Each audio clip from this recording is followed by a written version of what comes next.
kebenaran itu dikatakan benar bukan karena hasil kebenaran. Bapak Ibu percaya dengan hari kiamat? Ramalan maupun dukun itu sering dipakai. Semuanya masih percaya dengan weton.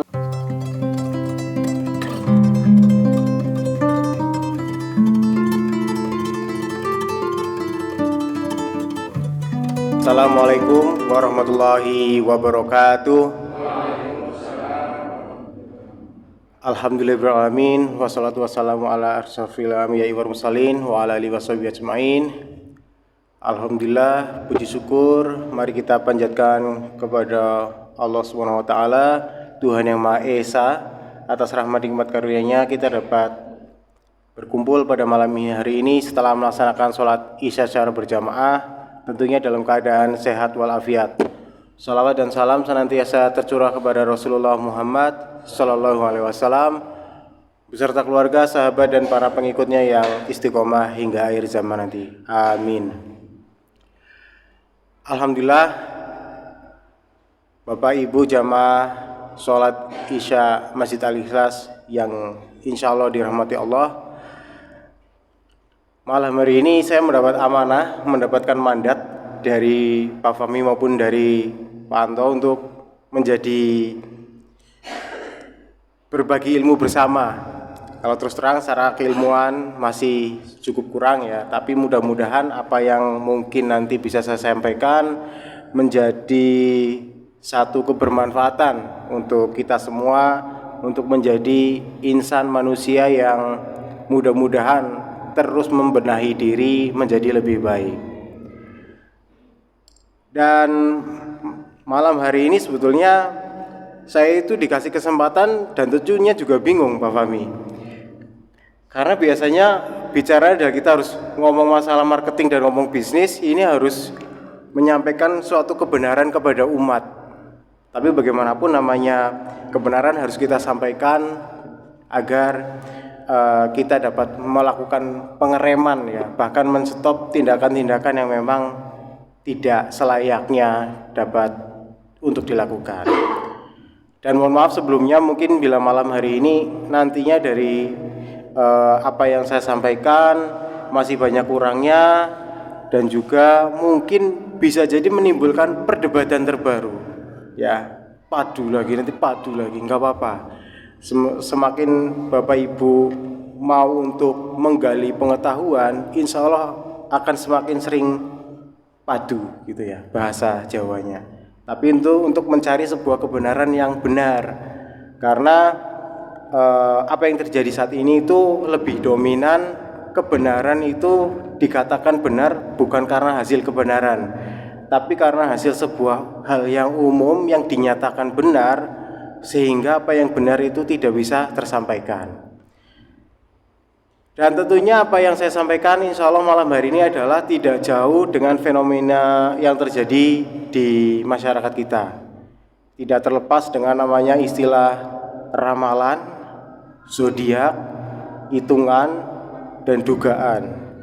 Nah, sebetulnya bagaimana sih Islam memandang hal ini? Ya, kalau secara istilah dalam Islam, ramalan sendiri itu berasal dari kata kahana, yakinu kahana, dan artinya itu ramalan atau perdukunan, dan orangnya disebut sebagai kahin. Istilah lainnya yaitu araf, tukang ramal, dan munajim, ahli nujum. Dukun atau kahin itu orang yang memberikan informasi hal-hal yang sifatnya adalah gaib dan akan terjadi.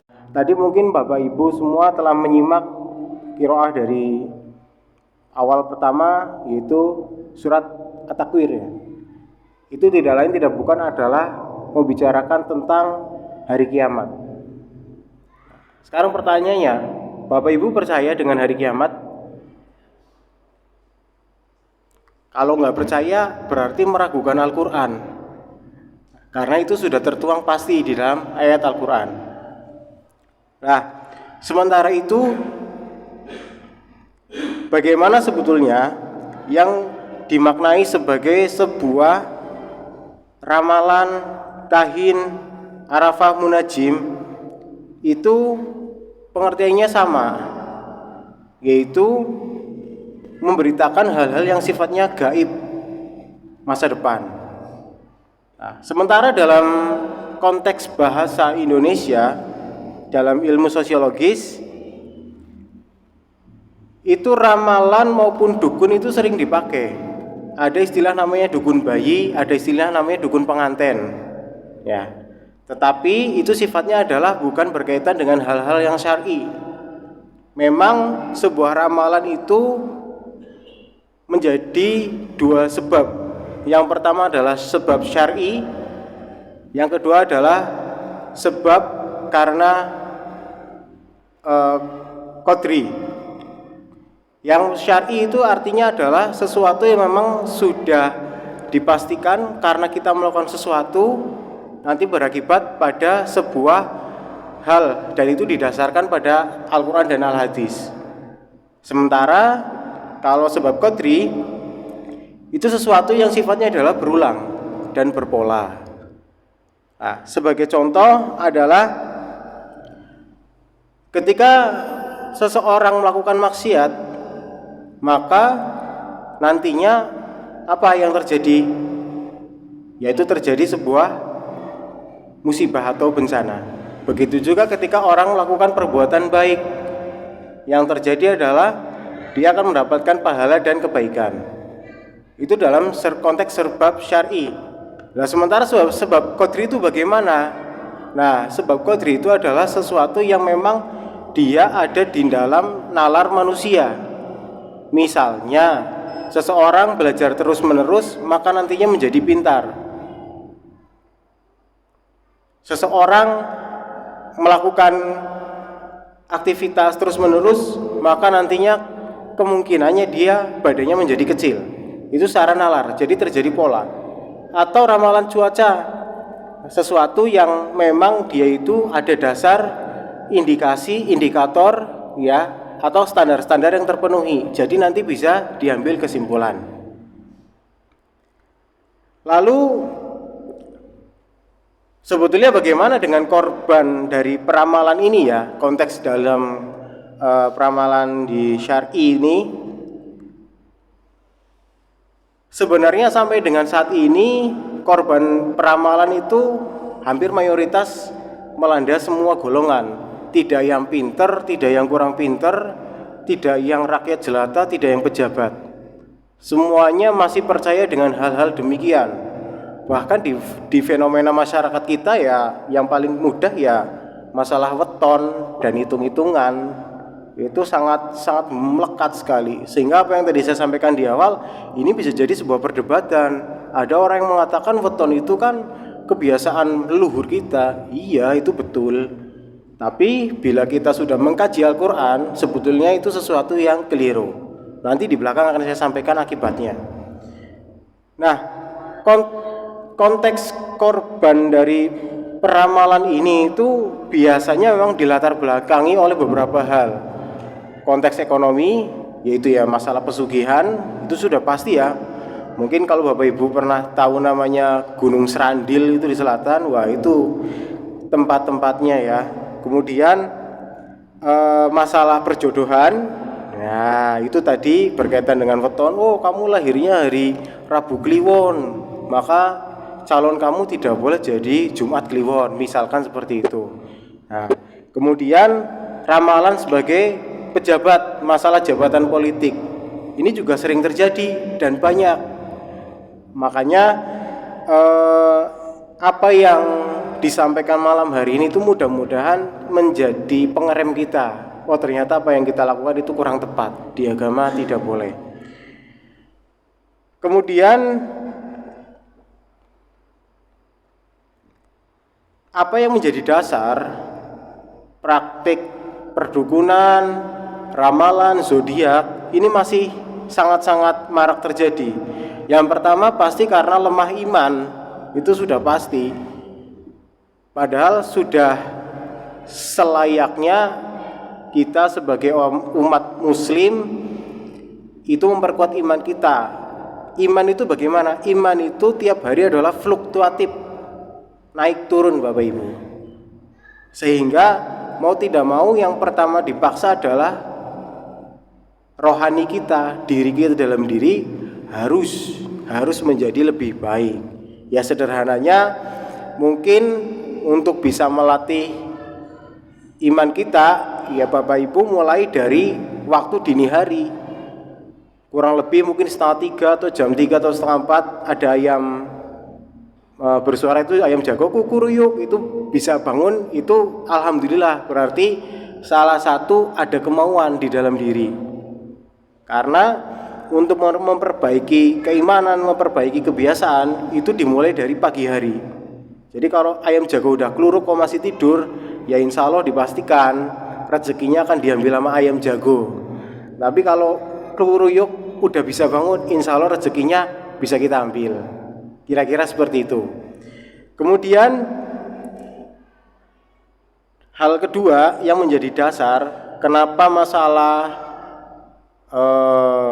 ramalan, zodiak, bahkan sampai perdukunan digital ini malah semakin marak, itu karena tidak mengerti agama. Nggih, mboten kepanggih. Ya tadi mungkin masalah salah satunya itu masalah weton. Biasanya ini akan dihadapi oleh orang-orang. Nah, karena kita punya asumsi adalah kulon derek mawon, kita akan sulit. Jadi kalau kita memperbaiki diri, kita harus pegang namanya dasar yang kuat. Insya Allah dengan dasar yang kuat kita bisa tangguh untuk menghadapi apa yang menjadi nilai-nilai kebiasaan. Karena itu kembali lagi, yang menyatakan perdukunan ini tidak boleh adalah bukan saya, tapi ada di dalam Al-Quran maupun di Al-Hadis. Nanti ada penjelasan lebih lengkapnya. Kemudian faktor yang ketiga adalah malas untuk mencari tahu, malas untuk berikhtiar. Ini sudah pasti. Kalau you malas, ya sudah, you akan terlindas. Artinya apa? Kamu tidak bisa untuk memperbaiki diri sendiri. Ya minimal untuk memperbaiki lingkungan adalah berangkat dari diri kita. Dari kiri kita masuk ke keluarga masuk ke kanan kiri tetangga, sehingga nanti lama-lama perubahan itu bisa menular ke banyak masyarakat secara luas. Nah ada lagi karena faktor korban iklan. Ya memang namanya perdukunan itu kan, bahkan sekarang mungkin kalau Bapak Ibu jamaah di sini punya TikTok ya. Di TikTok itu algoritma atau robot yang mengatur konten-konten perdukunan itu lagi getol, apalagi mendekati tahun 2024. Jadi sehingga secara tidak langsung pikiran manusia itu dikendalikan oleh robot. Padahal kita punya keimanan. Kalaupun kita punya keimanan, robot itu akan sulit untuk mengendalikan pikiran kita. Nah, ada lagi misalkan terkait dengan masalah perjodohan, yaitu tidak lain tidak bukan karena cinta maupun benci yang berlebihan. Jadinya fatal. Mainnya adalah main dukun dan ramalan. Nah, memang juga tidak terlepas dari media, karena secara umum pun kalau kita membaca di koran ataupun di media online ya yang sudah resmi atau yang besar pun, masalah zodiak, ramalan itu masih tetap dibahas. Oleh karena itu ini menjadi peran penting bagi kita semua, khususnya umat Islam, terlebih khusus lagi warga Muhammadiyah, lebih khusus lagi jamaah Masjid Al-Ikhlas untuk mencoba memperbaiki diri. Kiranya itu kurang tepat, maka ya sebaiknya kita tinggalkan. Nah, memang dengan perkembangannya waktu, dukun itu istilahnya makin banyak. Ada namanya dukun, ada namanya paranormal, ya, ada namanya orang pintar, tapi bukan profesor, bukan doktor ya. Kemudian ada yang namanya ahli spiritual agama atau ahli spiritual. Bahkan ada beberapa yang menyatakan sebagai istilah namanya gus. Itu nun sewu ya, mungkin identik dengan tetangga sebelah, tapi di sini konteksnya adalah mengkhususkan sesuatu. Nah, di sini Bapak Ibu jamaah sekalian, memang mau tidak mau untuk membentengi diri sendiri ataupun keluarga dari hal-hal demikian, ramalan zodiak, perdukunan digital, itu mau tidak mau dimulai dari diri kita sendiri. Karena bagaimanapun secara langsung masalah zodiak ini terbackup atau memang dilindungi, atau mungkin juga istilah lainnya adalah didukung oleh peran serta media. Nah, apalagi udah di dunia digital itu sangat lebih luas ya. Bahkan ini kalau boleh saya rincikan, bentuk wujud terkait dengan ramalan zodiak dan perdukunan digital ini ada sekarang semakin banyak. Ada dari zodiak, kemudian horoskop, ada perbintangan, ada sio hewan, kemudian ada lagi masalah feng shui. Nah, ini feng shui. Kemudian masalah mitologi, kembali ke mitos. Kemudian terkait dengan membaca abjad nama kita. Bagi sebagian orang yang memiliki keyakinan masalah zodiak ramalan, yang namanya nama itu bisa ditelaah. Meskipun ya, kalau kita melihat ke dalam keilmuan, itu ada ilmu yang menunjukkan untuk bisa membaca wajah seseorang, tapi dia hanya sebatas membaca karakter, tidak bisa sampai membaca sebuah nasib ya. Kemudian ada lagi masalah arah rumah. Ada yang posisinya tusuk sate, rumah yang harus hadap ke timur, hadap barat, wah itu ribet kayaknya. Dan bila kalau kita ikuti hal-hal demikian, kelihatannya hidup kita semakin rumit. Padahal agama Islam itu satu-satunya agama yang memang benar-benar sangat memudahkan umatnya, sangat murah kepada umatnya ya. Kemudian bahkan ya nun sewu, ini Bapak Ibu yang mungkin masih punya persepsi apa istilahnya karma itu, ya mohon dihilangkan. Ya, artinya apa yang terjadi nantinya, apakah itu sesuai dengan prasangka kita, ataukah sesuai dengan ramalan, ataukah sesuai dengan karma yang kita harapkan. Tidak boleh kita meyakini sesuatu itu karena sudah terprediksi sesuai dengan ramalan. Tidak boleh. Meskipun sudah terjadi, kita tidak boleh meyakininya karena sebuah ramalan. Kembali, apa yang sudah terjadi, apa yang nantinya terjadi, itu semua atas kehendak Allah Subhanahu wa ta'ala. Nah, itu sudah harga mutlak. Bahkan kalau di era anak muda sekarang, itu yang lagi tren adalah mencocokkan golongan darah. Nah, katanya golongan darah itu bisa membaca nasib seseorang. Tapi dalam kajian ilmu pengetahuan di Jepang ya, ternyata hasil penelitian sebuah golongan darah itu tidak bisa membuktikan nasib seseorang sama sekali. Artinya tidak ada hubungan.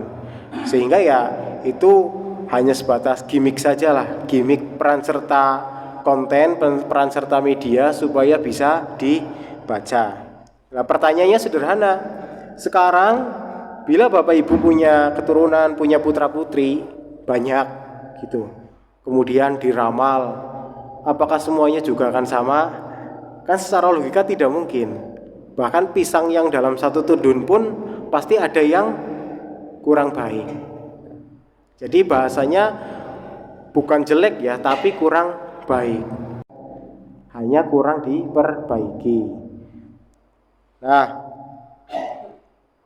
lalu bagaimana dengan dampak yang mungkin akan kita tanggung ya, yang harus dibayar ketika kita meyakini sebuah ramalan, mempercayai, bahkan mencari tahu ya. Itu ada beberapa hal yang memang konsekuensinya itu boleh dibilang mengerikan. Jadi bahkan ini ada salah satu fatwa ya dari Soal Al-Hatif. Ini Syekh Al-Utsmani rahimahullah ini sangat keras. Jangan baca ramalan zodiak. Jadi kalau Bapak Ibu nun sewu sedang membuka konten ada zodiak, sebaiknya di skip, lewati saja. Sebab apa? Hukum membacanya saja sudah haram. Juga tidak halal bagi seseorang pun untuk meyakini dan mempercayainya. Wajib bagi orang yang melihatnya, yang melihat bahasa tentang ramalan atau zodiak atau sejenisnya, untuk dirobek. Tapi kan di internet gak mungkin kita robek, kecuali di koran lah, itu mungkin masih kita bisa robek. Nah, karena apa? Mempercayai ramalan, perdukunan, hal yang sejenisnya itu sudah mutlak menjadi sesuatu dosa yang besar. Dengan kata lain, yaitu sudah menyekutukan Allah, karena kita mempercayai sesuatu hal yang memang dianggap oleh kita punya kekuatan. Itu nggak boleh. Nah, itu sangat jelas Allah dalam firman-Nya Quran surat An-Nisa, innallaha la yaghfiru ay yushraka bihi wa yaghfiru ma dzuna dzalik liman yasha wa may yusyrik billahi faqad iftara itsaman adzima. Yang artinya sesungguhnya Allah tidak akan mengampuni dosa syirik, dan Dia mengampuni segala dosa selain dari syirik itu bagi siapa yang dikehendakinya. Barang siapa yang mempersekutukan Allah, maka sesungguhnya ia telah berbuat dosa yang besar. Ini udah mutlak.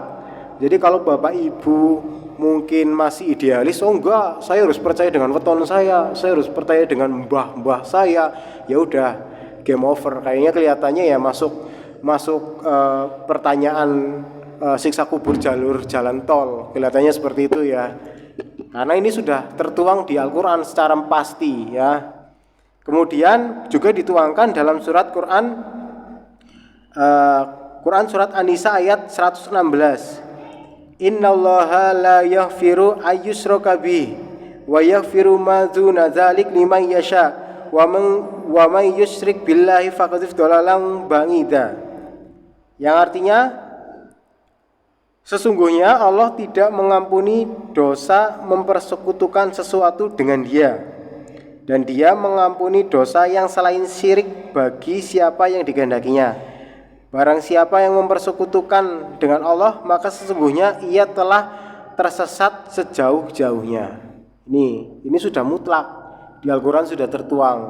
Sehingga kalau sekarang kita mungkin sudah melakukan hal-hal atau mempercayai zodiak yang demikian, ya mudah-mudahan Bapak Ibu tersadar dan tidak mengulanginya di kemudian waktu. Kemudian dampak selanjutnya adalah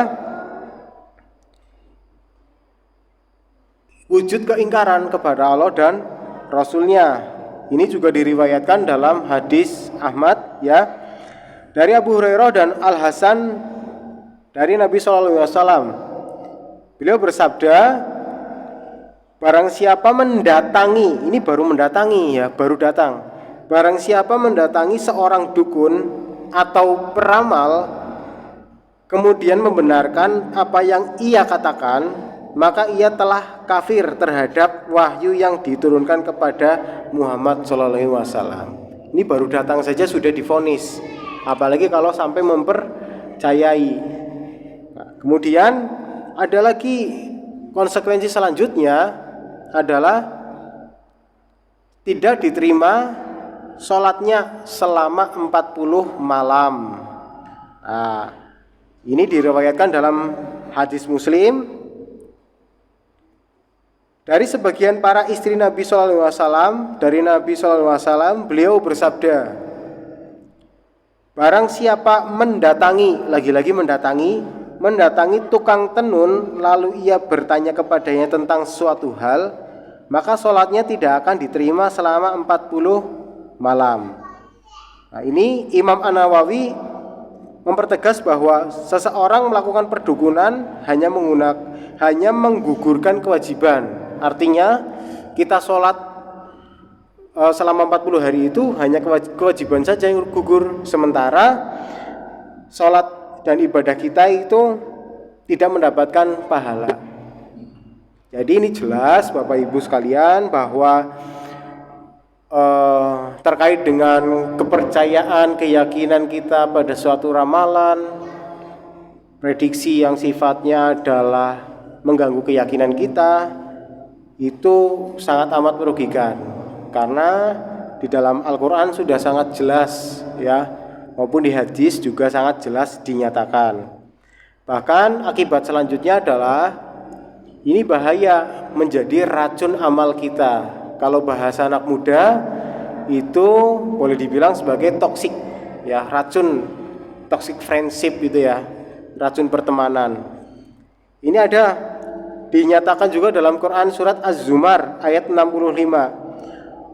Walaqad uhiya ilaika wa ilal ladina min qablika la in asyrakta la yahbatanna amaluka wa la takuna minal khasirin.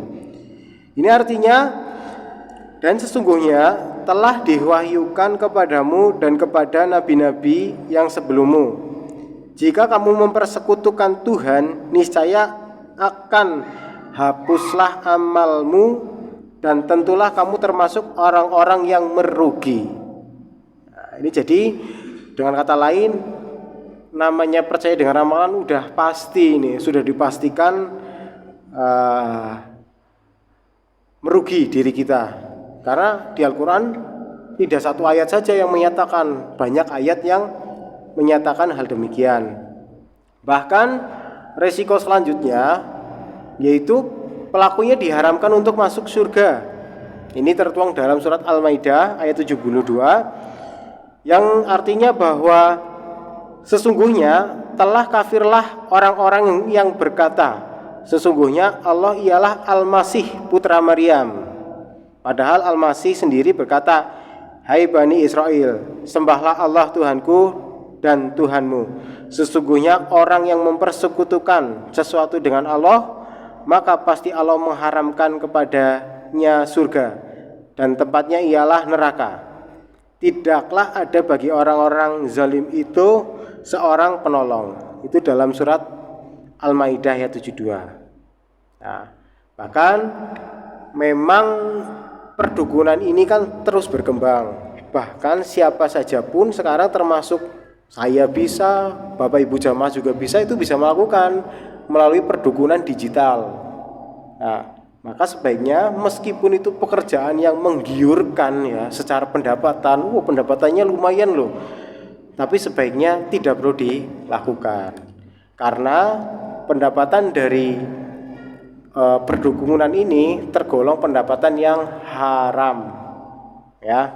Dan ini diriwayatkan dalam hadis Al-Bukhari dari Abi Mas'ud Al-Ansari radhiyallahu anhu, bahwasanya Rasulullah SAW melarang untuk memakai hasil penjualan anjing, hasil prostitusi, dan upah dukun. Tuh, jadi jangan diperdebatkan. Di sini sudah valid, datanya kuat, dan tentunya perdukunan ini tergolong dalam 7 hal yang membinasakan diri kita. Ini diriwayatkan dalam Bukhari dan Muslim, insya Allah sahih, dari Abu Hurairah radhiyallahu anhu, dan Nabi SAW bersabda, jauhilah 7 perkara yang membinasakan. Para sahabat bertanya, wahai Rasulullah, apakah itu? Beliau bersabda, syirik kepada Allah, sihir, membunuh jiwa yang diharamkan oleh Allah kecuali dengan hak, memakan riba, makan harta anak yatim, kabur dari medan peperangan, dan menuduh seseorang wanita mukmin yang suci berbuat zina. Hadis riwayat Bukhari dan Muslim.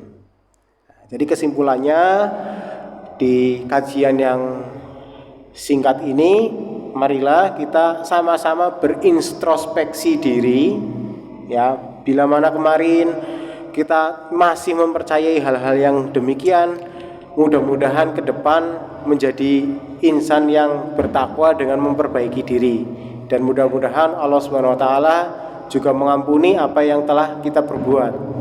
Selagi kita belum mengetahui ilmunya, itu tidak apa-apa. Tapi kalau sudah tahu ini Bapak Ibu nun sewu, kemudian nanti masih mempraktikkan hal yang demikian, ya insya Allah konsekuensi yang tadi disebutkan tinggal ditunggu saja. Kurang lebihnya seperti itu. Mudah-mudahan di kajian yang singkat ini dapat memberikan manfaat untuk kita semua, dan apa yang saya sampaikan itu sejujurnya dari diri saya sendiri, dan bila mana keliru nanti mudah-mudahan Allah Subhanahu wa taala memberikan petunjuk yang lebih baik. Kurang dan lebihnya maaf. Billahi taufiq wal hidayah. Wassalamualaikum warahmatullahi wabarakatuh.